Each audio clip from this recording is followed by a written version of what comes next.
அலைக்கும் வரஹ்மத்துல்லாஹி வபரகாத்துஹு. இன்றைக்கி ஷவ்வால் 28. இஸ்லாமிய வரலாறில் நபிஸல்லல்லாஹு அலைஹி வஸல்லம் அவருடைய மகன்களை பற்றி பார்க்க போகிறோம். ரசூலுல்லாஹி அலைஹி வஸல்லமுக்கு 2 மகன்கள்.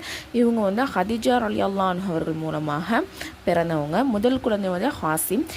இந்த பேரின் காரணமாக ரசூலுல்லாஹ்க்கு வந்து அபுல் காசிம் என்ற புனைப்பெயரும் ஏற்பட்டுச்சு. 2வது குழந்தை யார் அப்படின்னு சொன்னால் அப்துல்லா. இவருக்கு வந்து தையீப் மற்றும் தாஹிர் என்ற வேறு பெயரும் இருக்குது. இவங்க வந்து நபித்துவத்துக்கு பிறகு தான் பிறந்திருக்காங்க. இவங்களுடைய இறப்பால் இனி இஸ்லாமே இருக்காது, என்னது நபிக்கு வந்து சந்ததியே இனிமேல் கிடையாது, முகம்மதுக்கு வந்து சந்ததியே கிடையாது அப்படின்னு மக்கத்து காஃபியர்கள்லாம் வதந்தியை வந்து கிளப்பி விட்றாங்க. அதன் மூலமாக ரசூல் ஸல்லல்லாஹு அலைஹி வஸல்லம் ரொம்பவே வந்து மனசு கஷ்டப்படுறாங்க. அவங்களுக்கு ஆறுதல் அளிக்கும் விதமாக தான் அல்லாஹ் தஆலா சூரா கௌசரை வந்து இறக்கி அருள்றான். நபிஸல்லல்லாஹு அலைஹி வஸல்லம் அவர்களின் 3வது மகன் யார் அப்படின்னு சொன்னால் மாரியா கிஃப்தியா ரலியல்லாஹு அன்ஹா அவர்கள் மூலமாக பிறந்த இப்ராஹிம் என்ற குழந்தை தான். இவங்க வந்து ஹிஜ்ரி 8ஆம் ஆண்டு துல்ஹஜ் மாதத்தில் பிறக்கிறாங்க. இந்த மாரியா கிஃப்தியா ரலியல்லாஹு அன்ஹா அவர்களை வந்து ஆலியா என்ற பகுதியில் வந்து குடி வைத்திருந்தார்கள் நபிஸல்லல்லாஹு அலைஹி வஸல்லம் அவர்கள். இந்த பகுதி பிறகு எப்படி அழைக்கப்பட்டுச்சு அப்படின்னு சொன்னால் சர்யா உம்மு இப்ராஹிம் அப்படின்னா அழைக்கப்படுது. இப்ராஹிம் ரலியல்லாஹு அவர்கள் என்ற இந்த 3வது ஆண் குழந்தை வந்து பிறந்து 18வது மாதத்திலேயே மஃபாத் ஆகிடுறாங்க. அற்புதம். அன்னலாரின் துவாவினான் மலை. ஒரு தடவை நபியுடன் சஹாபாக்களும் ஒரு பயணத்தில் போய்கிட்டு இருக்காங்க. அப்போ வந்து அவங்க வச்சுருந்த தண்ணியெலாம் முடிஞ்சிருச்சு. அப்போ வந்து இந்த விஷயத்தை பற்றி ரசூல்லாட்ட முறையிடும் போது உடனே நபி அவர்கள் என்ன பண்ணுறாங்க, அல்லாட்ட துவா செய்கிறாங்க.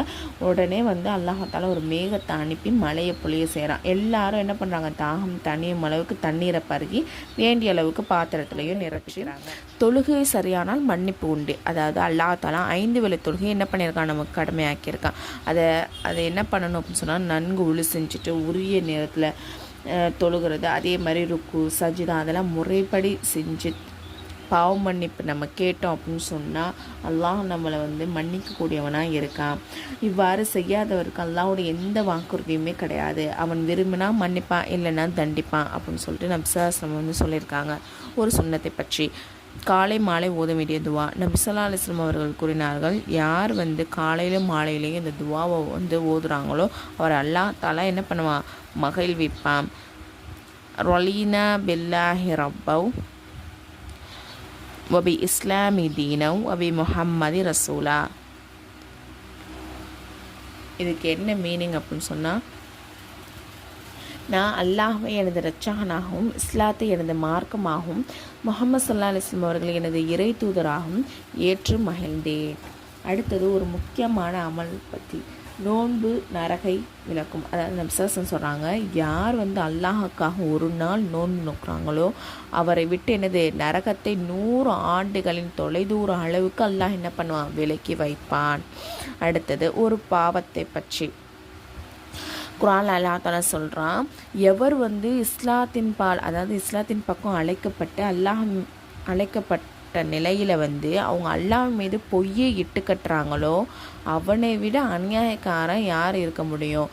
அந்த அநியாயக்கார சமூகத்தாரை அல்லாஹ் என்ன பண்ண மாட்டான், நேர்வழியே செலுத்த மாட்டான் அப்படின்னு சொல்லி அல்லாஹ் தஆலா சூரா சாஃப்ல சொல்கிறான். அடுத்தது வந்து உலகத்தை பற்றி, மனிதனின் பழக்கமும் சுபாவமும்.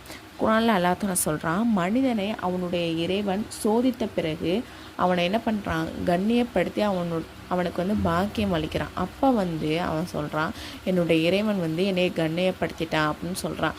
இன்னும் அவனை வந்து இறைவன் வந்து சோதிக்கும்போது உணவில் நெருக்கடி கொடுக்கும்போது அவன் என்ன சொல்கிறான்னா, என் இறைவன் என்னை என்ன பண்ணிட்டான், சிறுமைப்படுத்திட்டான் அப்படின்னு வந்து சொல்கிறான். இதுலேருந்து என்ன கருத்துரை என்ன சொல்கிறாங்கன்னா, மனிதன் வந்து உலகத்தின் வெளிப்படையான ஆடம்பரத்தையும் சுகத்தையும் கண்டு கண்ணியம் என கருதுகிறான். சொல்கிறீங்களா? அதே மாதிரி உலகத்தின் வெளிப்படையான சிரமத்தையும் துன்பத்தையும் சோதனையும் கண்டு என்ன பண்ணுறான், அது கேவலம்னு கருதுகிறான். ஆனால் உண்மையிலேயே ஒரு சோதனை நமக்கு வந்து கஷ்டம் ஏற்படுது அப்படின்னு சொன்னால் அல்லாஹ் வந்து யாரை ரொம்ப நேசிக்கிறானோ அவங்கள தான் என்ன பண்ணுவான், சோதிக்கக்கூடியவனாக இருக்கிறான். ஆனால் நம்ம என்ன நினைக்கிறோம், அந்த உலக விஷயத்தை வச்சு நம்மளை அல்லாஹ் சோதிக்கிறான், நம்மளை ரொம்ப கஷ்டப்படுத்துகிறான், நம்மளை ரொம்ப ஆடம்பரமாக வச்சுருக்கான்னு நம்ம இந்த உலக விஷயத்தை வச்சே நம்ம வந்து கணிக்கிறோம். ஆனால் அப்படி உண்மை அது கிடையாது. மேலேயே நம்மளை அல்லாஹ் சோதிக்கிறான் அப்படின்னு சொன்னால் அல்லாஹ் நம்மளை வந்து விரும்பக்கூடியவனாக இருக்கான் நமக்கு பின்னாடி ஒரு நன்மையை தர்றதுக்காண்டி இந்த மாதிரி சோதிக்கிறான். அதுதான் சொல்ல வராங்க. சரிங்களா? அடுத்தது மறுமை பற்றி. சுவனத்தின் கூடாரம். சொர்க்கத்தில் வந்து முத்துக்களாலான கூடாரம் இருக்கும். அதன் அகலம் எப்படி இருக்கணும் அப்படின்னு சொன்னால் 60 மைல் தொலை தூரம் இருக்கும். சரிங்களா? அதோடைய அகலம். அதன் ஒவ்வொரு மூலையிலும் சுவனத்தின் கன்னியர் வந்து இருப்பாங்க. அதாவது கன்னி பெண்கள் வந்து இருப்பாங்க. அவர்கள் ஒருவரை ஒருவர் பார்க்க இயலாது. அவர்களிடம் கணவர் வந்து போய் கொண்டிருப்பாங்க அப்படின்னு சொல்லிட்டு நப்சாசம் வந்து சொல்கிறாங்க. நபி வழி மருத்துவம். நோயாளி பத்தியம் இருக்க வேண்டும்.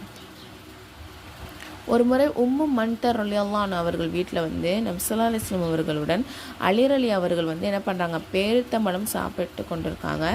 அப்போது நபி சொல்கிறாங்க, அலியே சாப்பிட்டது போதும், நீங்கள் வந்து என்னது பலவீனமாக உள்ளீர் அப்படின்னு சொல்கிறாங்க. அதாவது நம்ம இயலாமல் இருக்கும்போது கொஞ்சம் சாப்பாட்டில் கண்ட்ரோலாக இருக்கணும் அப்படின்னு சொல்ல வராங்க.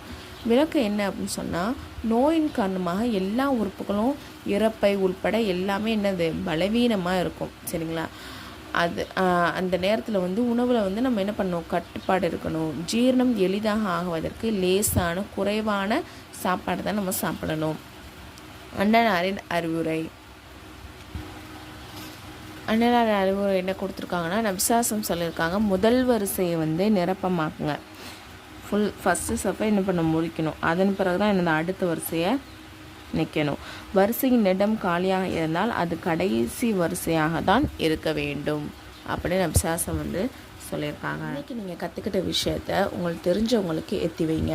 அஸ்ஸலாமு அலைக்கும் வரஹ்மத்துல்லாஹி வபரகாத்துஹு.